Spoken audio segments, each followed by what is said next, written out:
Student, आप सभी लोग अध्ययन गुरु चैनल्स पर केमिस्ट्री क्लासेस आर्यन सर के साथ में डिस्कस कर रहे हैं। अध्ययन गुरु चैनल्स आपका क्लास में मोस्ट वेलकम करता है। आज की क्लास में हम लोग बैलेंस बॉन्ड थ्योरी से डिस्कस करते हैं हाइब्रिडाइजेशन की प्रोसेस को। देखिएगा, सबसे पहले तो हमें सिलेबस के अकॉर्डिंग हाइब्रिडाइजेशन को डिस्कस करना है, अच्छे से समझना है।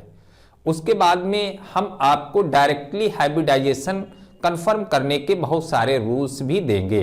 तो हमारी क्लास में लगातार आप बने रहिएगा। और हाइब्रिडाइजेशन जो कि आज के टाइम में हम ये देखते हैं ज़्यादातर स्टूडेंट को सबसे प्रॉब्लमेटिक क्वेश्चन ये बना रहता है कि कैसे हाइब्रिडाइजेशन डिस्कस हो जाता है। तो जब आप लगातार क्लास को डिस्कस करेंगे तो आसानी से हाइब्रिडाइजेशन को क्लियर कर सकते हैं। हाइब्रिडाइजेशन एक ऑर्बिटल की ओवरलैपिंग से बनने वाली एक प्रोसेस है। यहां पर वो प्रोसेस है जब किसी कंपाउंड्स का फॉर्मेशन होता है तो उसमें कितने नए ऑर्बिटल्स का फॉर्मेशन होता है। तो जितने ऑर्बिटल्स का फॉर्मेशन होता है उसे हाइब्रिडाइजेशन कहते हैं। तो कई हाइब्रिडाइजेशन यहां पर विधिवत एग्जाम्पल से हम आपको शेयर करेंगे। बहुत सारे हाइब्रिडाइजेशन के एग्जाम्पल यहां पर डिस्कस करेंगे। तो सबसे पहले तो हम यहां पर डिफाइन कर लेते हैं कि हाइब्रिडाइजेशन होता क्या है। सबसे पहले तो हम इस बात को डिस्कस करते हैं। देखिएगा, अभी हम यहां पर एक एग्जाम्पल आपके सामने डिस्कस करते हैं। जैसे आपने यहां पर लिखा हुआ है CH4 मेथेन। मेथेन के बारे में हमें जानकारी क्लियर करनी है। और जब मेथेन के बारे में हमें जानकारी कंफर्म करनी है तो हम हाइब्रिडाइजेशन पर पहुंचते हैं कि मेथेन की ज्योमेट्री कैसी होती है। सबसे पहली बात होती है कि हम किसी कंपाउंड्स को डिस्कस करते हैं तो उसकी ज्योमेट्री कैसी होती है। तो हम उसकी ज्योमेट्री पर सबसे पहले गौर करते हैं। उसकी ज्योमेट्री को जानने के लिए किसी भी मॉलिक्यूल्स में हाइब्रिडाइजेशन डिस्कस करने के लिए सारे एटम की जरूरत नहीं होती है। सबसे पहले तो हमारी यहां पर कंडीशन को जानते रहिएगा कि हाइब्रिडाइजेशन हम लोग कैसे डिस्कस करते हैं। हाइब्रिडाइजेशन को डिस्कस करने के लिए किसी मॉलिक्यूल्स के सभी एटम की आवश्यकता नहीं होती है। केवल मॉलिक्यूल्स का केंद्रीय एटम, सेंट्रल एटम आप चुन लीजिएगा। सेंट्रल एटम से ही हाइब्रिडाइजेशन डिस्कस किया जाता है। सेंट्रल एटम, तो यहां पर जैसा कि हमने CH4 लिखा हुआ है तो CH4 का सेंट्रल एटम है आपका कार्बन।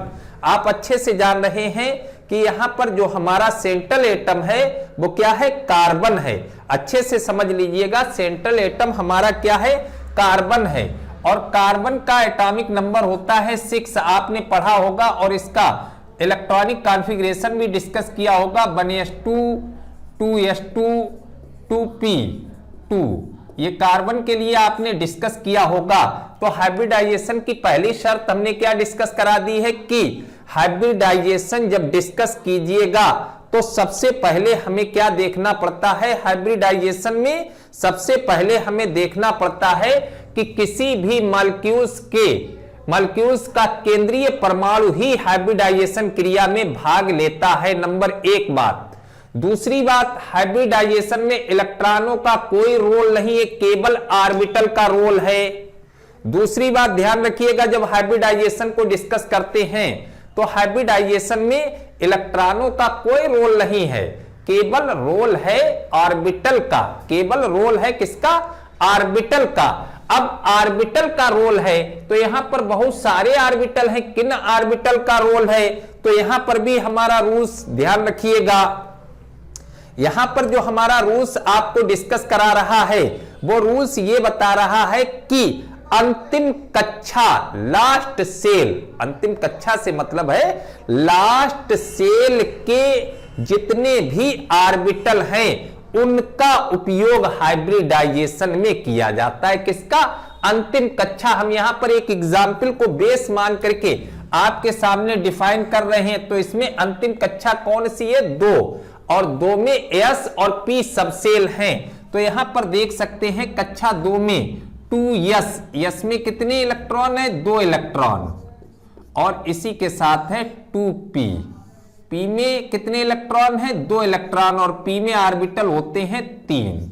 आप ये जानते हैं। ये कंडीशन जो लिखी जाती है किसी एटम की, इसे कहा जाता है ग्राउंड स्टेट, मूल अवस्था। इसे क्या कहते हैं? मूल अवस्था।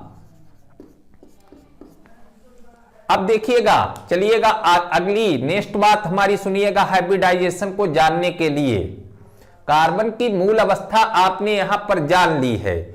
अब अगर आपके पास में वैकेंट ऑर्बिटल हैं और इलेक्ट्रॉन पेयर्ड है, अगर आपके पास में वैकेंट ऑर्बिटल हैं और इलेक्ट्रॉन पेयर्ड हैं, तो पेयर्ड इलेक्ट्रॉन उत्तेजित होकर के रिक्त ऑर्बिटल में चला आता है। नेक्स्ट कंडीशन ध्यान रखिएगा, अगर ऑर्बिटल आपके पास में खाली है और कोई इलेक्ट्रॉन युग्मित है, तो युग्मित इलेक्ट्रॉन उत्तेजित होकर के रिक्त ऑर्बिटल में चला आता है, जिसे कहते हैं उत्तेजित अवस्था। तो देखिएगा यहां से इलेक्ट्रॉन निकल करके 2s से कहां चला गया? इलेक्ट्रॉन 2p ऑर्बिटल में। देखिएगा यहां से ये इलेक्ट्रॉन यहां से उठ करके यहां से छलांग लगा करके कहां पर आ गया? 2p ऑर्बिटल में। ये तो आपका 2s था, ये आपका 2p था। अब इसे क्या कहते हैं? उत्तेजित अवस्था।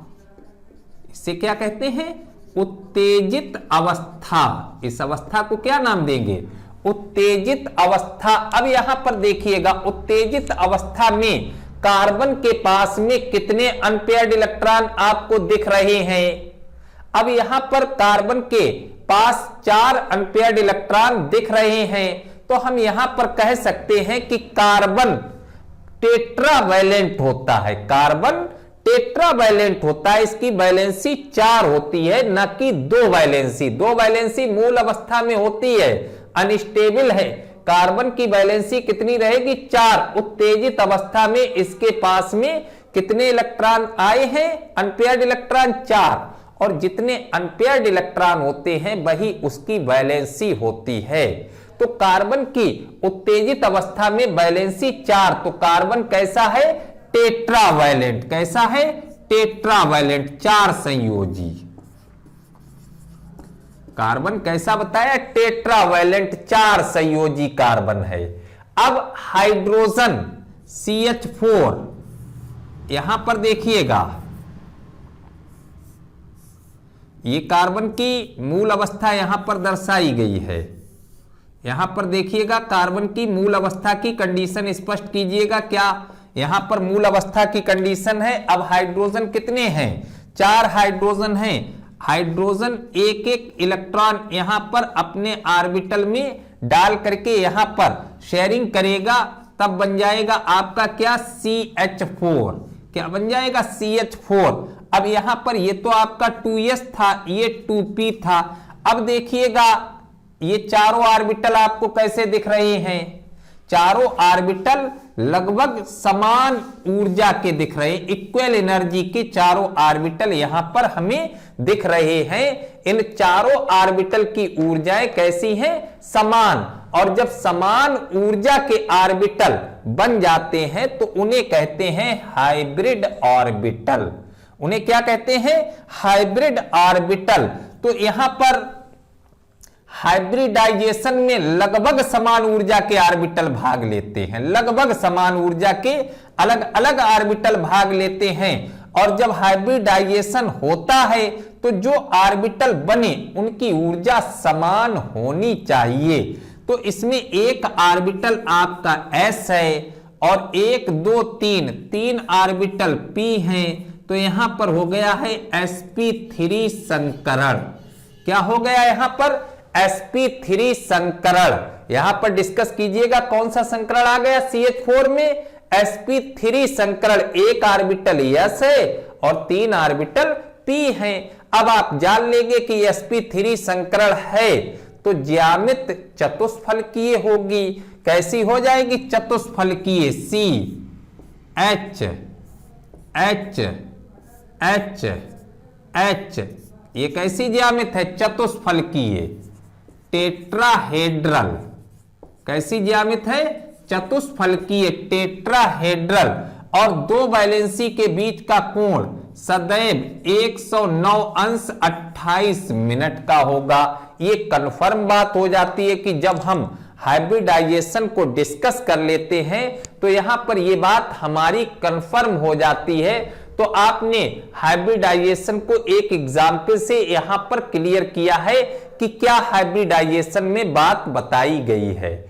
तो सबसे पहले तो हम यहां पर डिस्कस कर लेते हैं हाइब्रिडाइजेशन की डेफिनेशन क्या होती है। सबसे पहले हम यहां पर हाइब्रिडाइजेशन की डेफिनेशन आपके सामने लिख रहे हैं, फिर इन्हें एग्जाम्पल से डिस्कस करेंगे। तो चलिएगा जल्दी से हम यहां पर हाइब्रिडाइजेशन की डेफिनेशन आपको यहां पर डिस्कस करा रहे हैं। हाइब्रिडाइजेशन की डेफिनेशन क्या होती है, तो देखिएगा यहां पर हाइब्रिडाइजेशन की डेफिनेशन क्लियर करनी है हमें। हाइब्रिडाइजेशन की डेफिनेशन, तो यहां पर हाइब्रिडाइजेशन की डेफिनेशन क्या है, देखिएगा हाइब्रिडाइजेशन में अभी हमने जो कंडीशन आपके सामने रखी थी उस कंडीशन को ही हम देख करके क्लियर करते हैं। तो इसकी डेफिनेशन क्या हो गई, किसी परमाणु की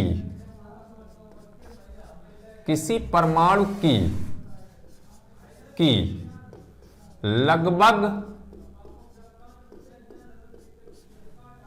समान ऊर्जा की असमान कक्षकें परस्पर मिलकर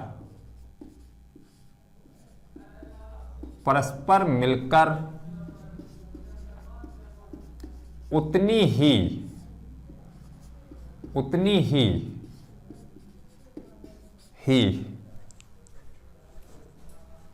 समान ऊर्जा की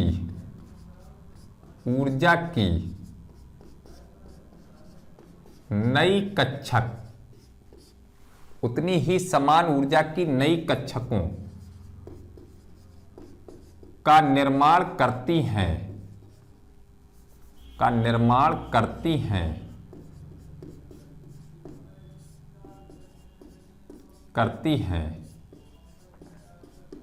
संकर कक्षकें कहलाती हैं। संकर कक्षकें कहलाती हैं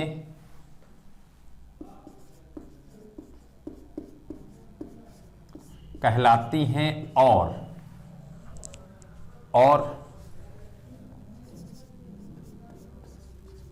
घटना संकरण कहलाती है। संकरण कहलाती है। ये घटना क्या कहलाती है, संकरण।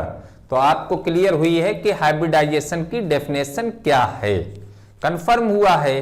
अब यहां पर हाइब्रिडाइजेशन की जो डेफिनेशन हमने डिस्कस की है इसकी कुछ अपनी शर्तें भी हैं, इन शर्तों को भी ध्यान रखिएगा। हाइब्रिडाइजेशन जब डिस्कस करते हैं तो इसकी शर्तें क्या हैं, तो उन शर्तों को भी देखिएगा। जैसा कि हमने पहले ही बताया है, हाइब्रिडाइजेशन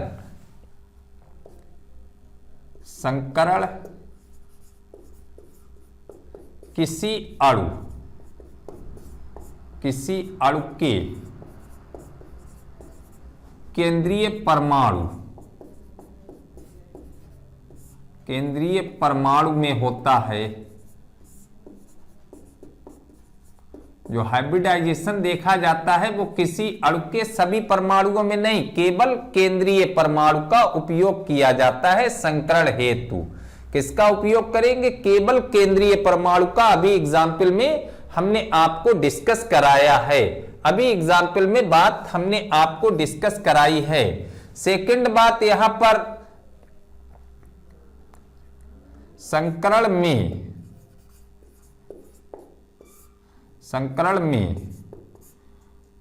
परमाणु के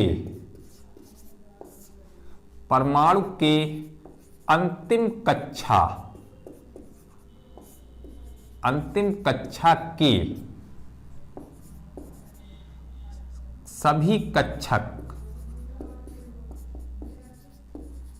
अंतिम कक्षा के कक्षक भाग लेते हैं। जो संकरण होगा इसमें परमाणु के अंतिम कक्षा, सभी से नहीं मतलब है, अंतिम कक्षा के जो ऑर्बिटल्स होंगे वो इस क्रिया में भाग लेंगे। सभी कक्षक भी हो सकते या कुछ बच भी सकते हैं, जरूरी नहीं है कि सभी ऑर्बिटल हो जाएं। बहरहाल अंतिम कक्षा के ही ऑर्बिटल्स होंगे, वही ऑर्बिटल्स क्रिया में भाग लेंगे। तो यहां पर ऑर्बिटल्स का उपयोग है, इलेक्ट्रॉनों का उपयोग नहीं होता है। संकरण में इलेक्ट्रॉनों का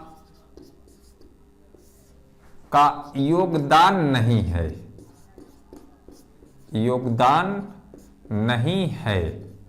संकरण में जो इलेक्ट्रॉन है इनका कोई भी योगदान नहीं होता है। आप अच्छे से ध्यान रखिएगा, केवल यूज किसका होता है, ऑर्बिटल्स का होता है।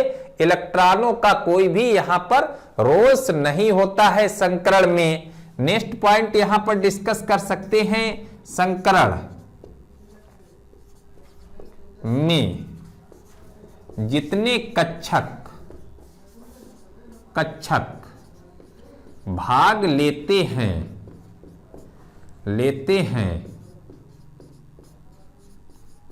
उतने ही नए कक्षक बनते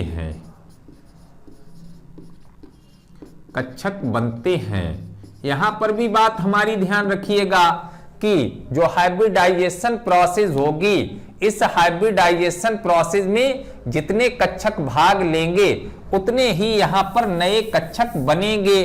तो यहां पर देख सकते हैं कुल कक्षक कितने हो सकते हैं, कुल कक्षक और टोटल कक्षक के आधार पर यहां संकरण को भी डिस्कस कर सकते हैं। टोटल के आधार पर यहां पर संकरण को भी हम डिफाइन कर सकते हैं कि कैसे क्लियर करेंगे।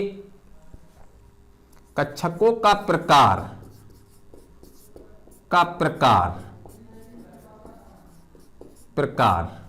और यहां पर देखिएगा संकरण क्या होगा, इनका यहां पर स्पष्ट करेंगे संकरण क्या होगा। तो ये बात भी हम लोग यहां पर जान लेंगे और संकरण जब हमें पता लग जाएगा तो हम यहां पर ज्यामिति को भी क्लियर कर लेंगे, इनकी ज्यामिति क्या होगी। हमारा ये टेबल देख लीजिएगा, यहां पर आपको अच्छे से समझ में आ जाएगा। दो टोटल कक्षक दो हो सकते हैं, तो एक कक्षक यस और एक कक्षक पी। कौन कौन से होंगे, एक यस होगा एक पी होगा।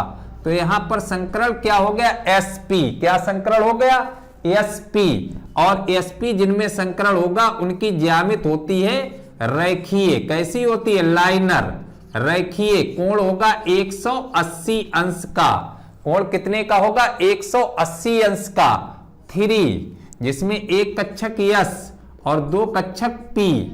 पी के कितने कक्षक आ रहे हैं, 2। तो हो गया है sp2। संकरण क्या हो गया, sp2 त्रिकोणीय। ज्यामिति कैसी हो गई यहां पर, त्रिकोणीय। और कोण हो गया है 120 अंश का। कोण कितना हो गया, 120 अंश का। इसी तरीके से 4 में एक कक्षक यस, तीनों कक्षक पी। पी के तीनों ऑर्बिटल यहां पर यूज में लाए जाएंगे। तो ये हो गया है sp3। कैसा हो गया, sp3 चतुष्फलकीय। कैसा हो गया, चतुष्फलकीय। ज्यामिति कैसी हो गई, चतुष्फलकीय। कोण हो गया 109 अंश 28 मिनट का। आप यहीं से सारे आंसर डिस्कस कर लेंगे, 5 में एक कक्षक यस, 3 कक्षक पी और एक कक्षक डी। तो यहां पर आपका संकरण क्या हो गया, sp3d। संकरण देखिएगा क्या हो गया, sp3d। ये संकरण हो गया। ज्यामिति क्या हो जाएगी, त्रिकोणीय द्विपिरामिडी। त्रिकोणीय द्विपिरामिडी ये ज्यामिति बन जाएगी, जिसमें कोण आपके आ जाएंगे 120 अंश के और 90 अंश के। दो तरीके के कोण हो जाएंगे, 120 अंश के और 90 अंश के। इसी तरीके से 6, एक ऑर्बिटल यस, 3 ऑर्बिटल पी और 2 ऑर्बिटल डी। डी के कितने ऑर्बिटल हो गए, 2 ऑर्बिटल। तो यहां पर हो गया है sp3d2। यहां पर क्या हो गया, sp3d2 अष्टफलकीय। इसकी कैसी हो गई, अष्टफलकीय और कोण सभी हो जाएंगे यहां पर 90 अंश के। और लास्ट हाइब्रिडाइजेशन होता है 7 ऑर्बिटल, एक S 3 P और 3 orbital D, 3 orbital D, sp3d2 d3 sorry sp3d3 पंचभुजीय द्विपिरामिडी पंचभुजीय द्विपिरामिडी कोण हो जाएंगे 72 अंश और 90 अंश के। तो यहां पर देख सकते हैं जो हाइब्रिडाइजेशन का प्रोसेस हमने दिया है, इसमें ये लगभग समान ऊर्जा के ऑर्बिटल हैं और यहां पर जो ऑर्बिटल बने हुए हैं वो सभी समान ऊर्जा के ऑर्बिटल हैं। तो इस तरीके से तो हमने आपको यहां पर हाइब्रिडाइजेशन के बारे में डिस्कस किया है। अब आप हमारे क्लास में जुड़े रहिएगा, नेक्स्ट क्लास में हम इनकी ज्योमेट्री को सही से एक्सप्लेन करेंगे कि कैसे आप यहां पर ज्योमेट्री को पहचान लेंगे। सारे हाइब्रिडाइजेशन की ज्योमेट्री पहले हम डिस्कस करेंगे, फिर हम बिना प्रोसेस के डायरेक्ट हाइब्रिडाइजेशन कैलकुलेट करने का भी आपको तरीका देंगे। तो आज की क्लास हमारी हाइब्रिडाइजेशन, नेक्स्ट इसके आगे क्लियर करने के लिए नेक्स्ट क्लास में आप हमारे साथ में जुड़िएगा। All the best, thank you.